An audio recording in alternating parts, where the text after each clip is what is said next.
Yes folks, we're driving Lexi again today and nothing makes me happier. Although you may be forgiven for thinking that that means her engine work's done.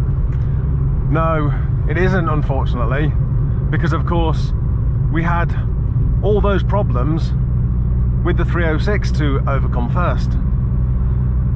Because of course that's the car that I'm going to be driving whilst I'm doing Lexi's head gasket and various other jobs that I may as well do while she's off the road.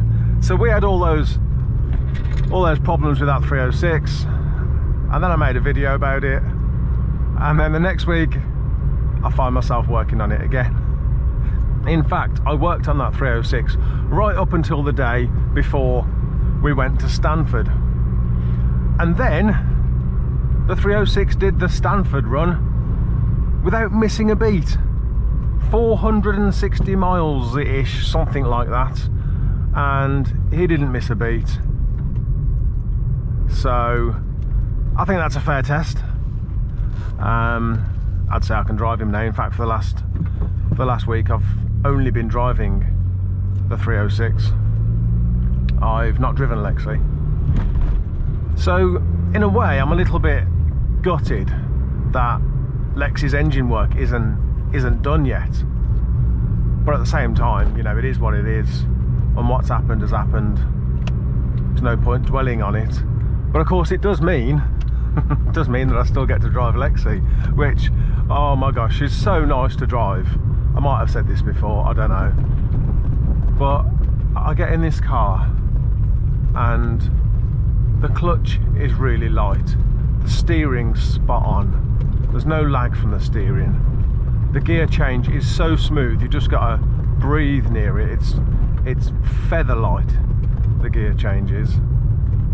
She could do with some better brakes, but that's the Quiksilvers for you. Anyone who drives one of these or who has ever driven one of these will tell you the brakes are, by comparison to other cars, not even modern cars, but even comparing Lexi's brakes to the 306 brakes, 106 Quiksilver brakes are bloody terrible. But we get used to that and we can overlook that one little detail in order to enjoy the car. It just means that you need more pedal pressure. You know, it's not as though the brakes aren't up to scratch. You just have to stand on them a little more than you would with anything else. You know, when I first drove that 306, almost gave myself whiplash because the first time I braked, I applied the brakes as though I was driving Lexi, because of course this is what I'm used to, and yes, almost gave myself whiplash.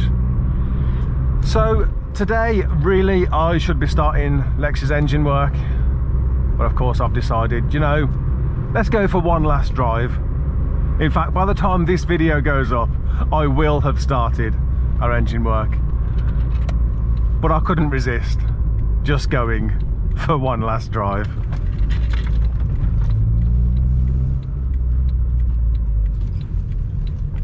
Oh, what is this? TVR. Let's drive around the back of that. I like a little bit of car spotting.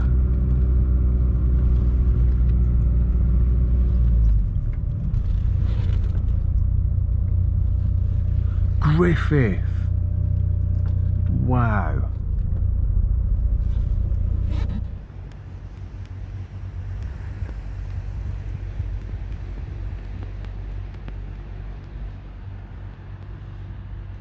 Back of these.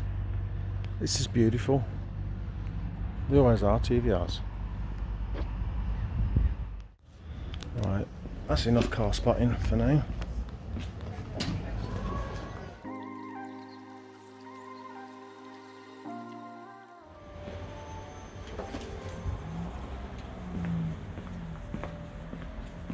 So we got a towel, means I can go fishing now for the first time in 5 years.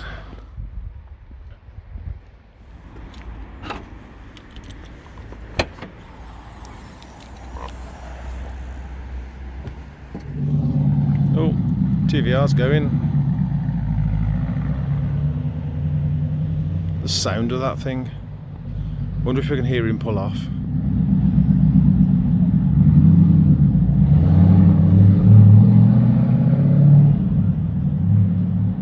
Nice.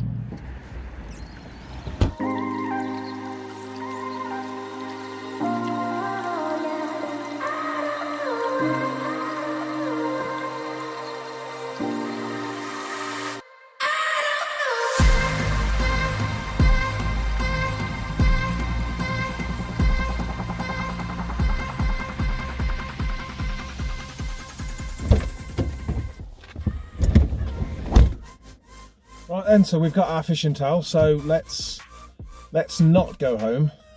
We're out for one last drive. Let's go for one last drive. One last drive on the roads that I really enjoy before we have to take her off the road.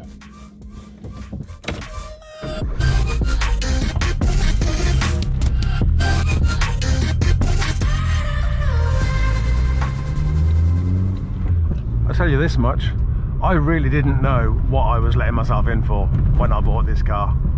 I needed a car, and I thought, I've always wanted a 106 Quiksilver, so yeah, let's get one of them. And I was lucky to find one. And I've said before, her previous owner owned her for 10 years, and he did a great job of keeping her on the road. So I'm her third owner.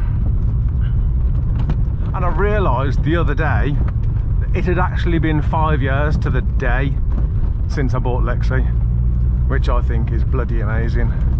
I remember the day I bought her. I remember the trip to London. I remember taking a photo on the way back when I was stopped at the service station. And that was an interesting drive back because the stereo wasn't that stereo, it was some other aftermarket thing. And the aerial was broken. And I had no CDs. It was a CD player, but I had no CDs. The radio wouldn't work because the aerial was broken. So I drove 200 miles back from London with nothing but static. And we stopped at the service station. I remember taking this photo, and I really didn't know what I was in for. 3 weeks I drove Lexi before I had to take her off the road to do some rust work and various other bits and pieces. And when I look back now and I think about the amount of work I've actually done with Lexi, I could make a video. In fact, I'd probably need 2 or 3 videos to fit everything in. Otherwise it'd just be me standing there reading off a list, and that would be incredibly boring. Yes, naturally I've taken photos along the way when I've remembered to. I don't always remember, but it's been quite a long journey, quite an interesting journey, a funny one. You know, she's been amazingly reliable, except for one instance where she broke down because her accelerator cable broke. But apart from that, it's been an absolute labour of love, this car has. And yes, I'm gutted that I haven't done her engine work yet, but like I say, what's done is done. But now that we've got that 306, I can start her engine work, and I'm actually quite excited for that, because it's symbolic of keeping another one of these on the road. You know, we'll get that engine work done, various other bits and pieces, and it won't be too long after that that she goes in for her MOT. So yeah, I might not have got the engine work done yet, but we get to drive roads like this with views like that.